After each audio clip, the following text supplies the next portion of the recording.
The twisted frame of the silver coupe sat in the middle of the abandoned roadside like a monument to shattered dreams, its windshield reflecting the bright afternoon sun as though it were still mocking the man whose entire life had been destroyed because of it.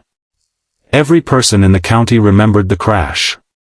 They remembered the newspaper headlines, the courtroom, the whispers, and the mechanic who disappeared without defending himself. What no one knew was that the man everyone blamed had never truly been guilty. 12 years later, when one of the most powerful CEOs in the country unknowingly drove that very same rebuilt car into a tiny rural garage, the past that had buried an innocent father began clawing its way back into the daylight.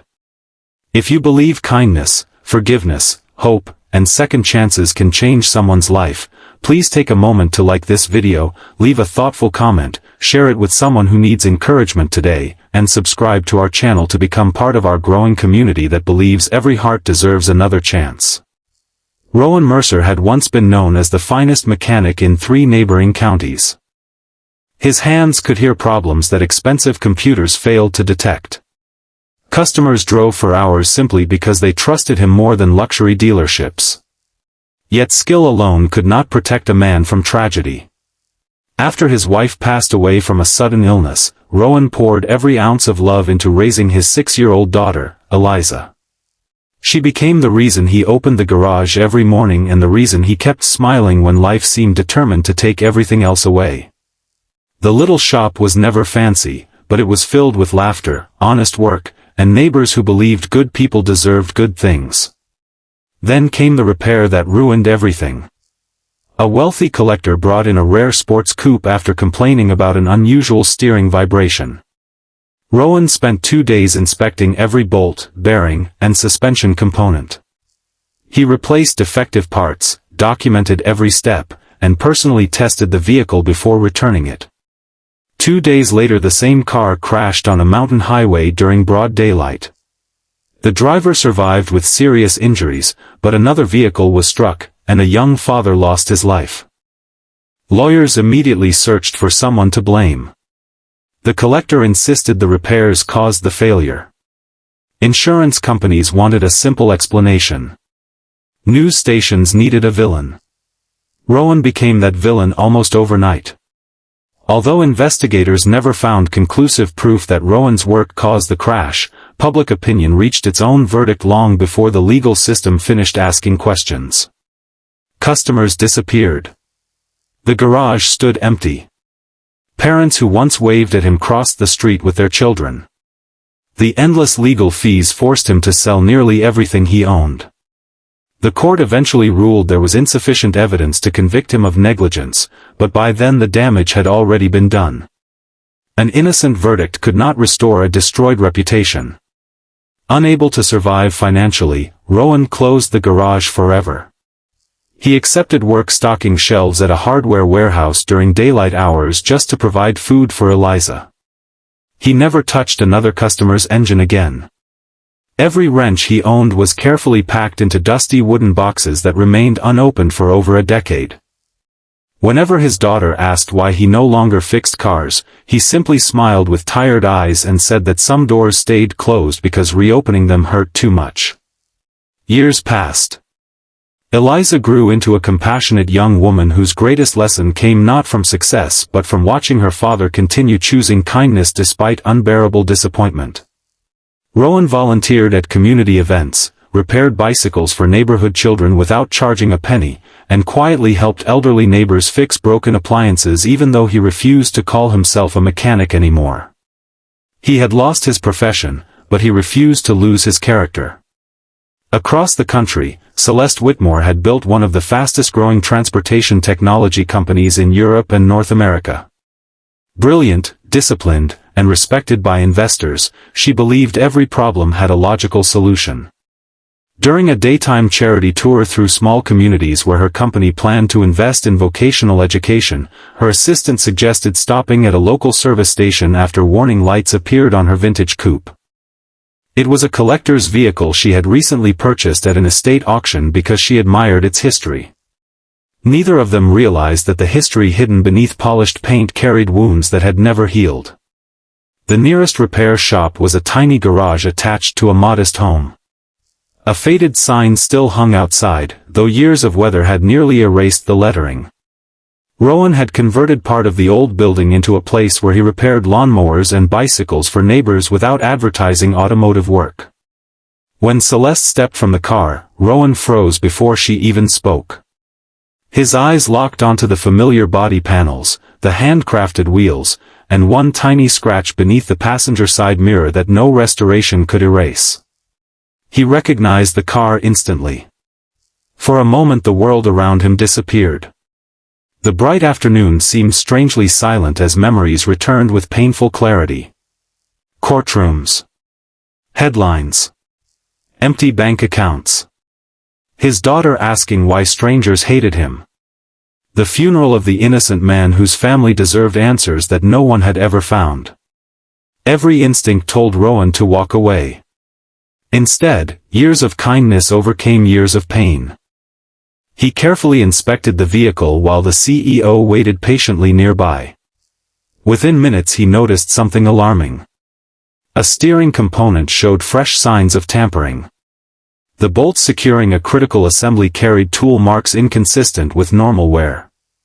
Someone had recently loosened them and then tightened them just enough to escape a casual inspection. The failure developing inside the steering system was almost identical to the condition investigators had blamed on Rowan 12 years earlier. His heartbeat quickened. The accident had never been caused by his repair. Someone had deliberately sabotaged the car. Rowan quietly documented everything with photographs before making a single adjustment. He explained that the vehicle was unsafe to drive until a complete inspection could be completed. Celeste, surprised by both his professionalism and calm demeanor, authorized every necessary examination. As more components came apart beneath the afternoon sunlight, the truth became impossible to ignore. Hidden inside the steering column was evidence of repeated intentional tampering that could only have occurred after Rowan had completed his original repairs years earlier.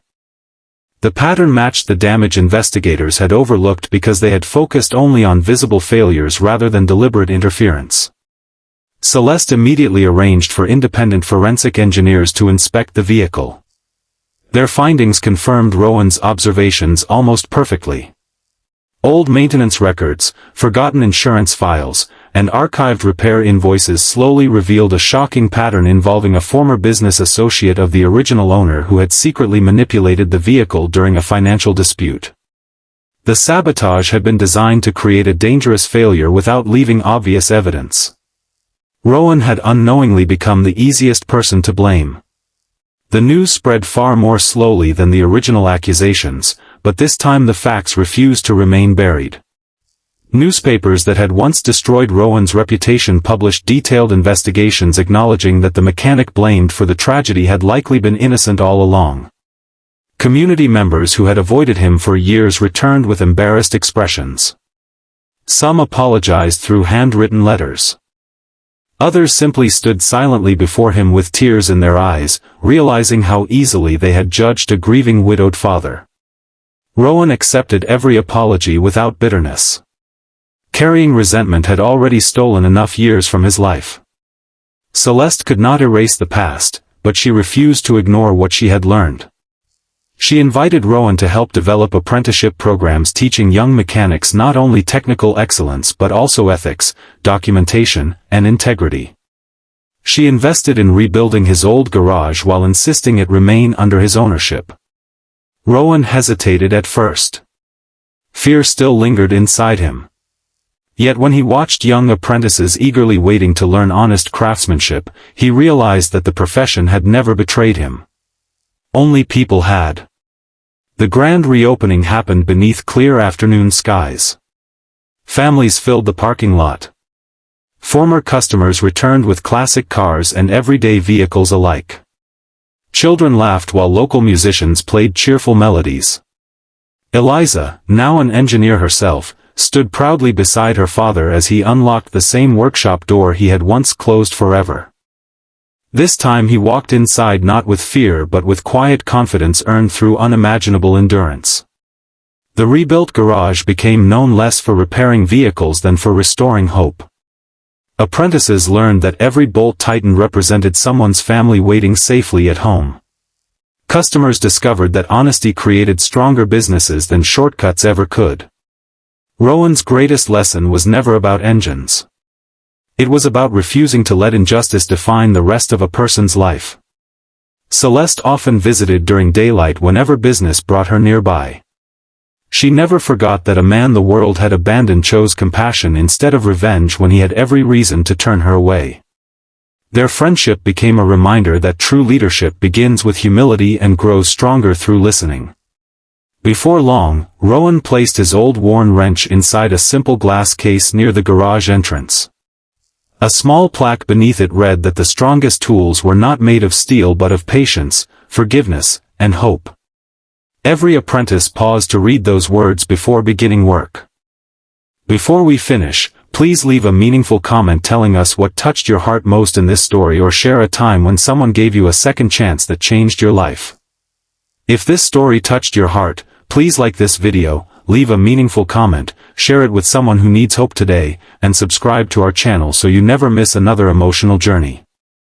As the afternoon sun settled gently across the reopened garage, Rowan looked at the people smiling around him and finally understood that life had not returned what he had lost. It had given him something even greater. His name had been restored, his daughter had seen truth overcome injustice, and a future once buried beneath blame had been rebuilt through kindness, courage, and forgiveness. The car that had ruined his life had unexpectedly become the very vehicle that carried him back to hope, proving that while pain may leave scars, it never has the final word when the human heart chooses grace over bitterness.